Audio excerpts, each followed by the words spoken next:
Como é que você recebe isso, cara? Como é que é ser advogado de uma grande causa, uma causa pública que envolve Lava Jato, por exemplo?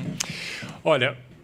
Que as acusações vão até contra você. Claro, não. Mais do que acusações, ameaças, né? Ameaças, a gente tem de tudo. Assim, não é uma profissão fácil. Está longe de ser. Por isso, assim, sempre estudante, quando me pergunta, eu quero ser criminalista, me dá uma dica. Assim, primeira dica, você tem que ser vocacionado, porque é uma profissão extremamente difícil. Se você não tiver vocação para aquilo, se você não tiver certeza que é aquilo que você quer, não faça. Não faça porque você vai sofrer. Primeiro você vai sofrer psicologicamente, porque aqui eu estou falando com essa tranquilidade, porque queira ou não, eu estou há 20 anos com isso. Mas você acha que no começo de carreira eu não sofria para burro? Óbvio que sofria. Óbvio que sofria. Advogando para pessoas acusadas de crime grave, você fica com aquela questão moral, meu Deus, o que eu estou fazendo, o que eu não estou. Tem uma questão de perigo físico. Há pessoas acusadas de crime graves, eventualmente pertencentes a grupos criminosos. Tem uma questão física tua também de proteção. É óbvio que te preocupa. Então não é uma profissão que você chega em casa tranquilão, abre uma cerveja e finge que não aconteceu nada no seu dia. Pelo contrário, é uma profissão extremamente pesada. Porque você lida com temas muito pesados, você lida com uma justiça criminal, você lida com polícia. Então não está longe de ser uma profissão fácil. E é óbvio que é uma profissão impopular. Até você precisar de um advogado criminalista, claro. É uma profissão extremamente impopular. Porque no julgamento do homem médio, de novo, o advogado criminalista é aquele aliado da impunidade, é o cara que está defendendo o bandido, é o cara que quer a toda custa tirar o bandido da cadeia. A pessoa não para pensar que o advogado criminalista ele está defendendo direitos, né? Ele está defendendo direitos, ele não está defendendo a pessoa A ou a pessoa B, ele está defendendo o direito que a pessoa A ou a pessoa B tem, direito que vale para você, vale para mim, vale para você, vale para quem está nos ouvindo, todo mundo. O direito é um só. Mas a primeira análise não é essa. Eu sou advogado do bandido, estou pela impunidade. Então é uma profissão extremamente impopular. Ameaça, xingado na rua, bicho, nossa, eu já fui assim várias vezes. Aí quando você... Jura mesmo? Várias. Bom, rede social agora então é uma loucura, né? Depois da CNN, na rede então... social, mas na rua? Na rua. Tem uma passagem que eu acho muito boa. Eu trabalhei muitos anos com o Márcio Tomás Bastos, foi ministro da Justiça, foi a primeira pessoa que eu comecei a trabalhar e fazer estágio. E a gente, o escritório dele lá na Faria Lima, a gente almoçava sempre numa ruazinha que tem ali do lado. E a gente estava andando, eu e ele, na Faria Lima para ir almoçar. E aí uma senhora parou o carro do nosso lado, abriu a janela. Era uma senhora, bem senhora mesmo assim. Na primeira, imaginei, ela vai pedir indicação. Na época não tinha Waze, não tinha nada. Eu falei, onde fica a Alameda Santos? Onde é que fica a Alameda Santos? Ela abriu a janelinha, o doutor Márcio, que era muito simpático, se aproximou. Seu filho da puta, que não sei o quê. Eu caí na risada. A mulher, puxinha, assim, isso acontecia com ele com frequência e comigo já aconteceu bastante. Então, assim, volta a dizer, é uma profissão impopular. E aí, obviamente, você faz inimigos. Não tanto quanto de comediante. Não, comediante acho que é pior.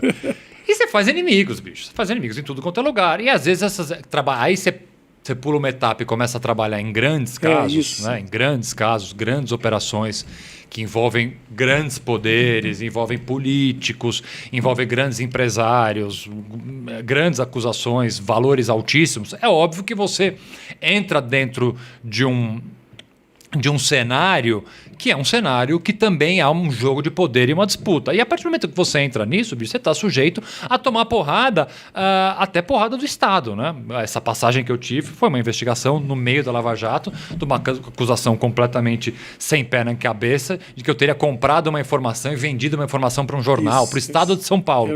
A acusação basicamente era que o Estadão tinha comprado de mim por 3 milhões uma matéria de jornal. Aí você, conhecendo um pouco da imprensa, você acha que assim, o Estado de São Paulo vai pagar 3 milhões para um advogado para dar uma matéria. Demitindo todo mundo e contratando estagiário. A história era ridícula, isso foi arquivado. Imagina, foi uma investigação rápida que morreu. De descredibilizar. Claro também. Que é, de atacar.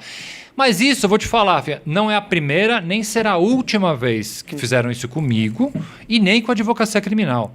Há uma sempre houve na história do nosso país e não vai acabar a tentativa muitas vezes de se criminalizar a atividade do advogado criminalista. Porque é uma forma de tentar, como você falou, descredibilizar, afastar uma pessoa. Então isso assim, é natural, volto a dizer, comigo não foi a primeira vez, não vai ser a última e com vários colegas já coisas semelhantes, até piores, já aconteceram, faz parte. A impressão que eu tenho, eu posso estar equivocado, é que esses conflitos e esse medo, num caso grande como esse, não deve se comparar ao medo que o cara sente no começo de profissão defendendo alguém do PCC ou defendendo alguém que está sendo procurado, que está na cadeia, mas que está jurado de morte.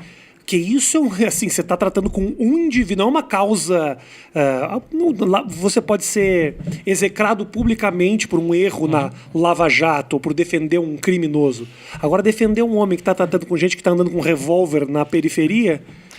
Assim, É tipo juiz de futebol. Quando vai apitar A várzea. Vasco e Flamengo, ele tá tranquilo. Agora, vai lá o cara apitar Novo Hamburgo e 7 de setembro, que os gringos estão na grade mexendo, ali a casa cai a qualquer momento. Não, e tem uma coisa, Fê, que é o seguinte, é a inexperiência, né? Juventude, imagina. Eu comecei a trabalhar com 22 anos de idade, é completamente diferente. O primeiro grande caso de tráfico de droga que eu peguei com 22, 23, é óbvio que você fica morrendo de medo. O primeiro homicídio que eu defendi, você fica morrendo de medo, é óbvio. Tudo é uma novidade, apesar de que eu já trabalhava na área. E assim, eu tive a sorte de já começar num grande escritório, que era o Márcio Tomás Bastos, que não tinha pequenas causas. Era assim, pra você ter uma ideia.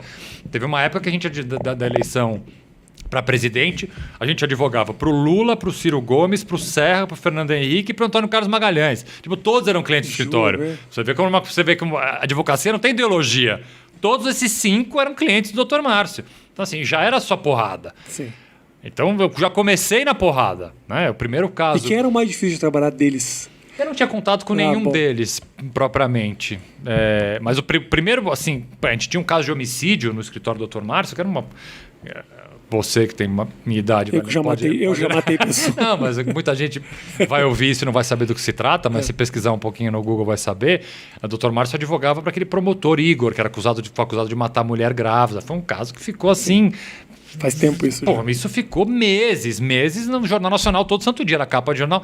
E a gente era advogado do caso. Imaginei, eu, moleque, eu tinha 19 anos. 19 anos, cai lá, estagiário.